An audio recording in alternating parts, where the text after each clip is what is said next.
Hello, this is Thomas J. Linneman, author of Social Statistics, Managing Data, Conducting Analyses, Presenting Results.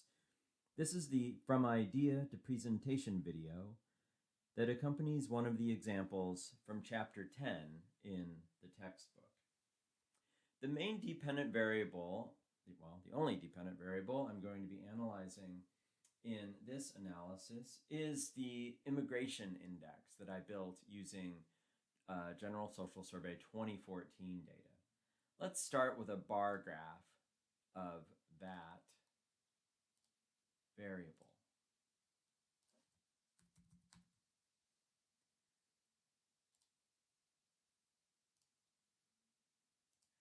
And that's all we need to do. Immigration index, I've changed it to percent of cases. And I see that there is a lot of variation. Almost gives us a perfect bell curve.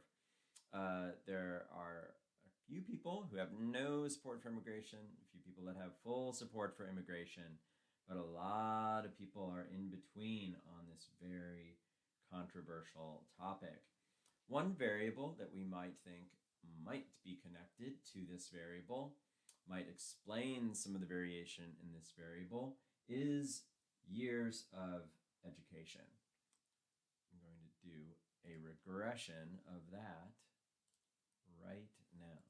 So I'm going to put the immigration index as my dependent variable. I'm going to put years of education as my only independent variable. And I click OK. And I find that there is a relationship, and it is statistically significant. So we can say that in the population, education does affect attitudes towards immigration. However, the size of the effect is pretty small.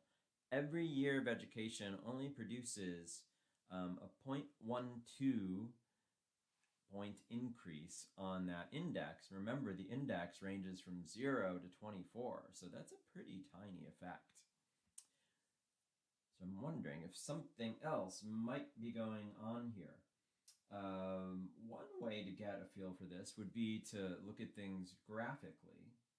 So I'm going to run a bar graph. So I'm going to go back in here. And instead of running a simple bar graph,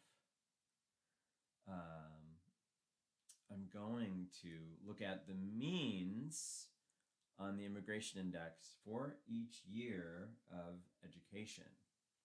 So to do that, I'm going to put education into the category axis, and then I'm going to put the immigration index here, and the default is the mean, so that's good.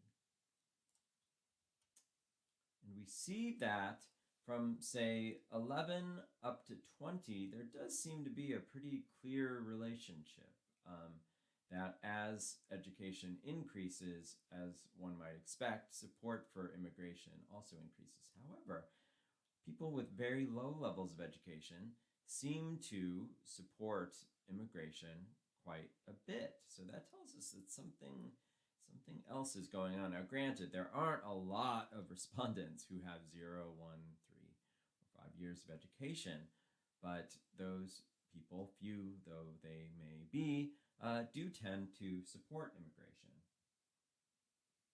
Another variable that we want to bring into the mix here is, surprise, surprise, where the respondent was born. So I'm going to do another graph. Again, I'm going to use the immigration index, the mean on that, but I'm going to take out education and I'm going to put in a variable called born, which is where the respondent was born.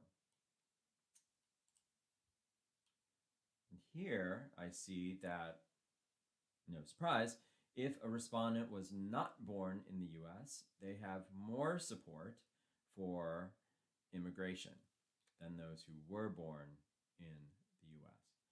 Well, now let's bring all of this together. What I'm going to do is run one more of these graphs,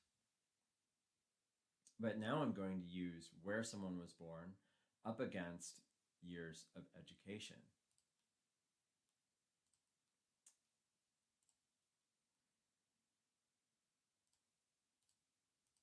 what I'm going to do is I'm going to put education back in the category axis. And now I'm going to put born in here. I'm not going to use the mean though. I'm going to use this variable was coded. Let's look at that variable really quickly.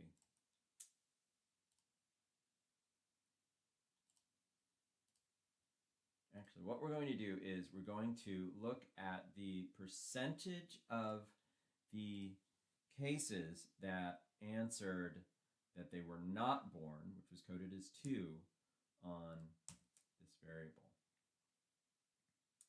So low and high are the exact same because we want the percentage who were coded as that one value.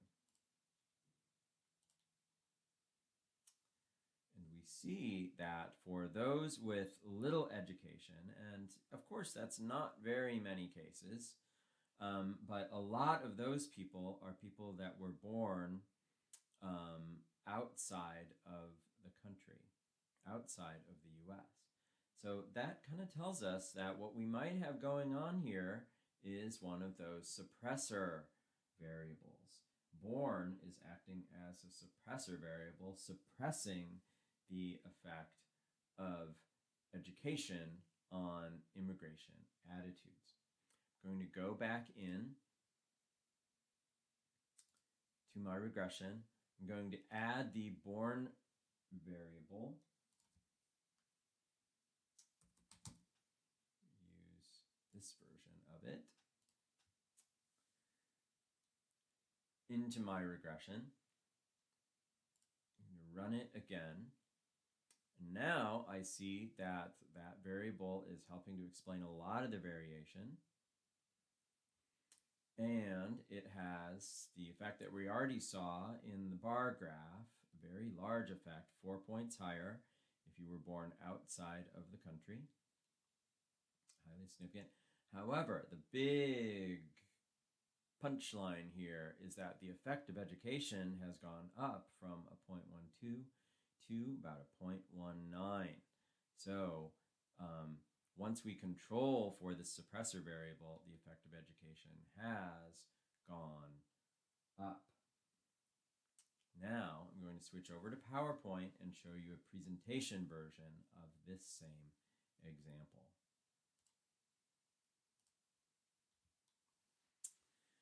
Attitudes towards immigration, investigating the effects of education and nativity. In the 2014 General Social Survey, they asked a variety of questions getting at American attitudes towards immigration. I took all of those variables and I combined them into what I call the Immigration Support Index, which ranged from 0 to 24. As you see, Americans have very varied attitudes on immigration. We, of course, want to ask, what explains this variation? Why are some people more in support of immigration? Why do some people support it less? The first regression model I'm going to show you uses only one independent variable, and that is education.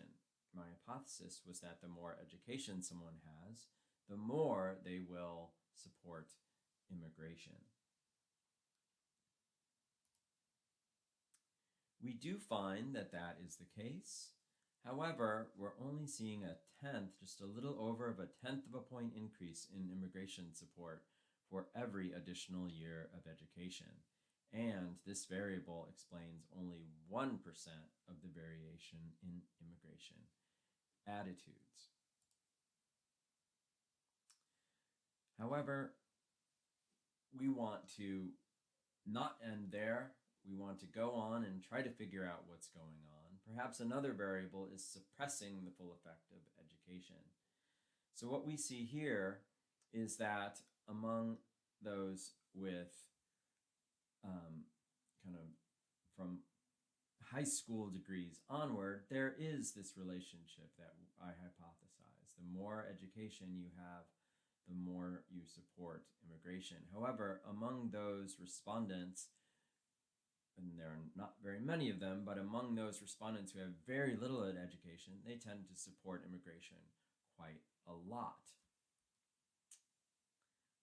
Another variable we could bring in is where the respondent was born. And as you might expect, those born outside of the country support immigration a lot more than those who were born inside the US. Bringing it all together, among those who have very little education, most of those respondents tend not to have many formal years of schooling. And again, there aren't a whole lot of those respondents, but this could help explain why we didn't observe very much of a relationship between education and immigration attitudes. Therefore, with all these relationships in mind, when you add a respondent's nativity to the regression model, we see that it has a very large effect on its own. Those who are born outside the US score 4 points higher on the immigration index than those born inside the US. The amount of explained variation has gone from 1% up to 12%.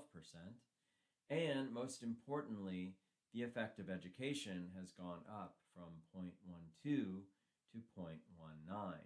Therefore, nativity is acting as a suppressor variable. And once we control for that suppressor variable, the effect of the original variable is going to increase. In Model 1, we had yet to control for nativity, and we observed a small effect of education on immigration support. In Model 2, we bring in where the respondent was born, and the effect of education becomes larger. So in conclusion, we see that nativity is acting as a suppressor variable that suppressed the relationship between education and immigration attitudes. Once we controlled for this suppressor variable by adding it into the regression model, the effect of education went up.